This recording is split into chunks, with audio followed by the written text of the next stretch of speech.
नमस्कार, मैं शुभांकर मिश्रा। आइए देखते हैं देश दुनिया की वो बड़ी खबरें जो राजनीति, समाज और लोकतंत्र से जुड़ी हैं। लेकिन वीडियो देखने से पहले आपसे एक छोटी सी रिक्वेस्ट है। अगर आप सच्चे पत्रकार को सपोर्ट करते हैं तो वीडियो को लाइक करें और कमेंट में बताएं कि आप हमें कहां से देख रहे हैं। तो चलिए शुरू करते हैं खबरों का सिलसिला। गृह मंत्री अमित शाह के बयान ने बीजेपी के लिए मुश्किलें बढ़ा दी हैं। उन्होंने कहा कि चुनाव आयोग सरकार के दबाव में काम करता है। इस बयान से बीजेपी और इलेक्शन कमीशन दोनों सवालों के घेरे में है। लालू के बेटे सीएम बनते हैं तो बिहार में 3 नए मंत्रालय खुलेंगे। बिहार विधानसभा। दिल्ली में प्रदूषण का स्तर फिर से बढ़ गया है। रिपोर्ट में सामने आया है कि AQI 400 के पार चला गया है, जिससे बच्चों और बुजुर्गों की हालत बिगड़ रही है। सरकार ने जल्द कदम उठाने की बात कही है। बिहार की राजनीति में पोस्टर वॉर छिड़ गया है। महागठबंधन की प्रेस कॉन्फ्रेंस में सिर्फ तेजस्वी यादव की फोटो थी। बीजेपी ने तंज कसते हुए कहा, कांग्रेस का सम्मान चोरी हो गया है। वहीं कांग्रेस नेताओं में भी नाराजगी देखी। सुनाई नहीं दिया भाई। मूड कैसा है? हाँ। भोजपुरी स्टार खेसारी लाल यादव ने बीजेपी सांसद रवि किशन को चुनौती दी। कहा, मंदिर बनाना ठीक है, लेकिन रोजगार कब दोगे? उनके इस बयान से जनता दो हिस्सों में बंट गई है। भगवान कृष्ण ने, हमने तो छोटा भाई कहा था किसी, लेकिन भगवान कृष्ण ने जब कहा, युद्ध चल रहा था महाभारत का। ये प्रकरण पूरे विश्व के सनातनियों को याद है और पूरा बिहारो सुन ले। जब युद्ध चला तो अर्जुन कहा कि ये भगवान सामने भाई है, चाचा है, परदादा है, काका बा, छोट भाई बा, वो पटीदार है, क्या करे? तो भगवान कृष्ण क्या कहे? भारतीय सेना ने पाकिस्तान सीमा पर बड़ा सैन्य अभ्यास शुरू किया है। टैंकों और ड्रोन की तैनाती के बाद इलाके में हलचल है। सेना ने इसे रूटीन एक्सरसाइज बताया, जबकि पाकिस्तान ने इसे युद्ध की तैयारी बताया है।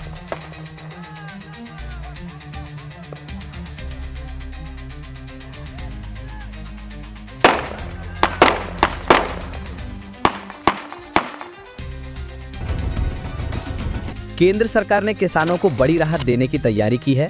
पीएम किसान योजना की अगली किस्त नवंबर के पहले हफ्ते में आने की उम्मीद है। किसानों को KYC और बैंक वेरिफिकेशन तुरंत कराने की सलाह दी गई है। वक्फ बोर्ड पर तेजस्वी यादव के बयान से नया विवाद खड़ा हो गया है। बीजेपी ने कहा, तेजस्वी मुस्लिम वोट बैंक को साध रहे हैं। RJD ने पलटवार किया, बीजेपी जानबूझकर मुद्दा भटका रही है। पाकिस्तान और तालिबान सीमा पर तनातनी बढ़ गई है। दोनों देशों के सैनिक आमने सामने हैं। पाकिस्तान ने चेतावनी दी, अगर गोलीबारी बंद नहीं हुई तो जवाबी कार्रवाई होगी।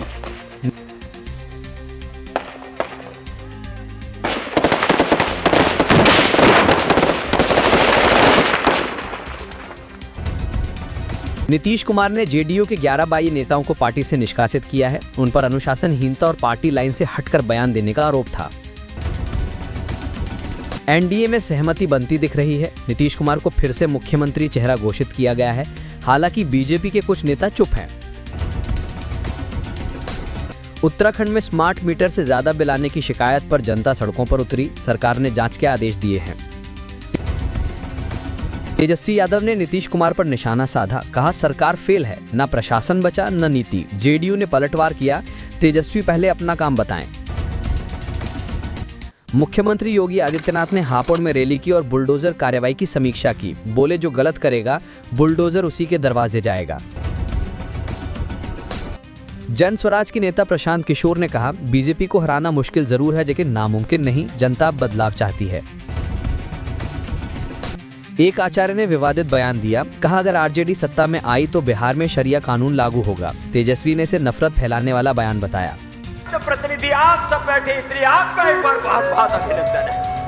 आप एक व्यक्ति नहीं है, आपकी वाणी से, व्यवहार से, आचरण से, आपके जीवन से, आपके चरित्र से ऋषि दयानंद का देवत्व अभिव्यक्त होना चाहिए। देश भर में किसान संगठन फिर एकजुट हुए। उनकी मांग है, MSP को कानूनी अधिकार दिया जाए। तेजस्वी यादव ने चिराग पासवान पर हमला बोला। कहा, इंडिया कुर्सी की राजनीति में उलझा है। चिराग ने जवाब दिया, तेजस्वी सिर्फ बयानबाजी करते हैं। ममता बनर्जी ने कहा, अगर पार्टी हारी तो जिम्मेदारी मेरी होगी। बीजेपी ने तंज कसा, ममता को हार की आशंका सताने लगी है। बीजेपी नेता पवन यादव को टिकट न मिलने पर पार्टी ने बाहर निकाला क्योंकि उन्होंने निर्दलीय चुनाव लड़ने का फैसला किया था। कांग्रेस नेता दिग्विजय सिंह ने आरोप लगाया, बीजेपी को फार्मा कंपनियों से करोड़ों का फंड मिला। बीजेपी ने आरोप को झूठ बताया। एनडीए ने मढ़ौरा सीट पर अपने प्रत्याशी की जगह निर्दलीयों को समर्थन देने का फैसला किया, जिससे समीकरण बदल गए हैं।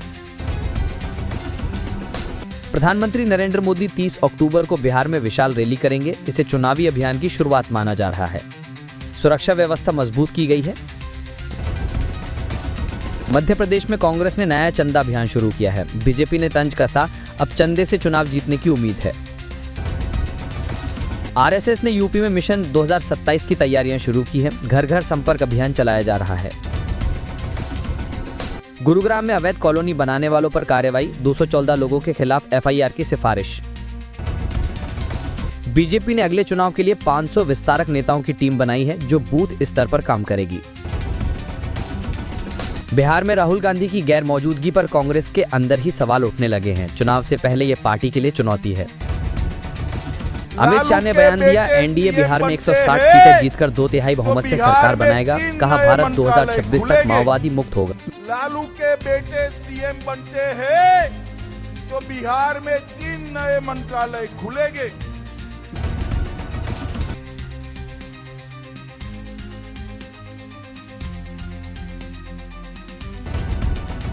पीएम मोदी आज शाम पटना में रोड शो करेंगे। दिनकर गोलंबर से गांधी मैदान तक ये शो चलेगा। आरजेडी सरकार में शामिल हुई थी तो उस बेटिया ने उतने में ही जंगल राज का ट्रेलर देख लिया था।